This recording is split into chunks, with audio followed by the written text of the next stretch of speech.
Egy álommal kezdődött. Datuk Dr. Lim Siojin víziója, hogy az ember egészségét kiemelkedően támogató termékeket készítsen ganodermából. Az egyik kenyai utazása során hallott erről a gombáról, amikor mérnöki munkája miatt utazott oda. Dr. Lim ismert személyiség volt a falusiak körében, akik tisztelték és bíztak benne, és szívesen meséltek neki a ganoderma előnyeiről. Korábban még nem hallott erről. Kíváncsivá vált, és elhatározta, hogy mindent megtud. A gombával kezében tért haza a falusiak köréből, és elkezdte a kutatást. Sok szakkönyvet olvasott el, hogy több ismeretet szerezzen. Akkortól Dr. Lim szenvedélye a ganoderma iránt elhatalmasodott, és ez lett a hivatása. Megtalálta a legfőbb indokot arra, hogy elindítsa vállalkozását az egészség és a wellness területén. Kutatásai alatt kudarcok állták útját, számtalan próbálkozás és tévedés során sajátította el a ganoderma termesztésének művészetét. Ezt követően a ganodermát a DXN saját fejlesztésű, egyedi termesztési módszereivel termesztették, szüretelték és dolgozták fel. Végül Dr. Lim elhatározta, hogy vállalkozást indít egy olyan területen, amit a legfontosabbnak tartott. Egészség és jólét. Minden idejét, energiáját teljes lelkesedéssel fektette új vállalkozásába, aminek meg is lett az eredménye. Mára hihetetlen sikereket ért el.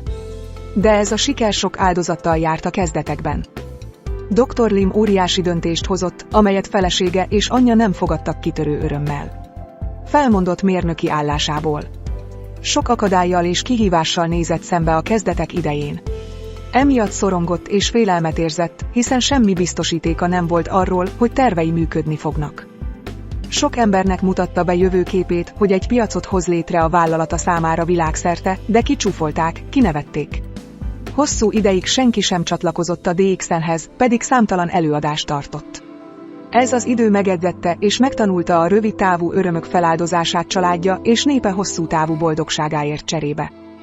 Mindent, amit elhatározott, teljes odaszánással, szenvedéllyel vitte véghez. Ez az eltökélt hozzáállás tette őt nagyon sikeressé.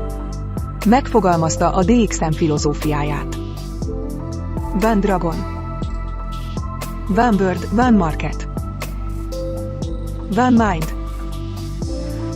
Ez egy olyan filozófia, amely emberek millióit köti össze a világ minden tájáról, és ez a filozófia soha nem fog megváltozni. A DXN a DXN nevéből származó értékekre épült, ami a megbízhatóság, az őszintesség és az erény, amiben nincs kompromisszum. Egyedülálló marketing koncepciója, az egy világ, egy piac lehetővé teszi, hogy a DXN és kiváló ganodermából készült egészségügyi termékei világszerte elérhetőek legyenek. Ezek az értékek biztosítják a DXN számára, hogy csodálatos termékei és az egészséges életmóddal kapcsolatos üzenete megbízhatóan jutnak el a fogyasztókhoz. A DXN filozófiája utat nyitott olyan emberek előtt a pénzügyi függetlenség felé, akik erről korábban nem is álmodhattak. Sok, szegény, írástudatlan embert fordított az anyagi szabadság felé. Ők később családot alapítottak, megvalósították álmaikat és gyerekeik már részt vehetnek az oktatásban, diplomát szerezhetnek. A sikeressé vált DXN tagok rendelkeznek mindennel ahhoz, hogy gyerekeiket sikeresen indítsák el a felnőtt életbe. Nem csak a gyerekekről, de szüleikről is gondoskodnak. Otthont építenek maguknak, szüleiknek és gyermekeiknek. Olyan életet élnek, amely tele van mosollyal és tisztelettel. A DXN vezetői és nagykövetei küldetése, hogy mindenki egészséges, pénzügyileg független legyen, mentes minden szenvedéstől, és elérhesse a valódi boldogságot. Sok millió ember és család kapott már ismereteket, melyeket felhasználva és a DXN termékeit fogyasztva egészségesebb, nyugodtabb, megelégedettebb életet él.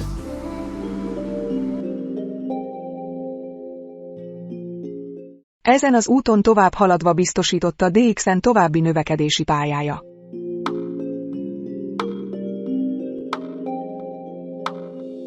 A siker érdekében a DXN vezetői és a koronás követek gondoskodnak arról, hogy a DXN társadalmi kötelezettségei mindig szem előtt legyenek.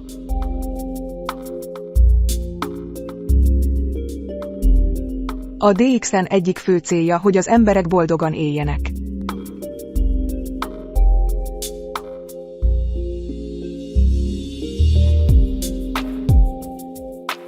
Mára már közel 15 millió ember választotta a DXN-t, mert úgy döntöttek, hogy szabadokká válnak.